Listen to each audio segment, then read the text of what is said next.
નમસ્કાર દર્શક મિત્રો, દીવ મિરર ન્યૂઝ સાથે હું વૈશાલી પુબારું સ્વાગત છે આપ સૌનું. કરીશું નજર આજના સમાચાર પર.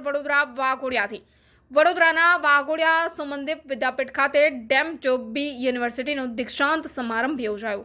કાર્યક્રમમાં મુખ્ય અતિથિ સુપ્રીમ કોર્ટના જસ્ટિસ શ્રી એમ.આર. શાહ તેમજ સુમનદીપ વિદ્યાપીઠના trustee doctor Mansukhbhai Shah, chancellor doctor Harshad Shah, કુલપતિ Rajesh Bharane, board of management academic કાઉન્સિલના સભ્યો, વિવિધ ફેકલ્ટીના સભ્યો અને વિદ્યાર્થીઓના ગૌરવિત પરિવારજનો ઉપસ્થિત રહ્યા હતા.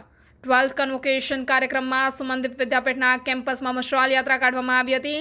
મુખ્ય અતિથિએ વિદ્યાર્થીઓનું અભિનંદન આપતા જણાવ્યું કે આરોગ્ય સંભાળ અને શૈક્ષણિક ક્ષેત્રમાં નૈતિક જવાબદારી, સહાનુભૂતિ અને નવીનતાનું અવલંબન રહે છે.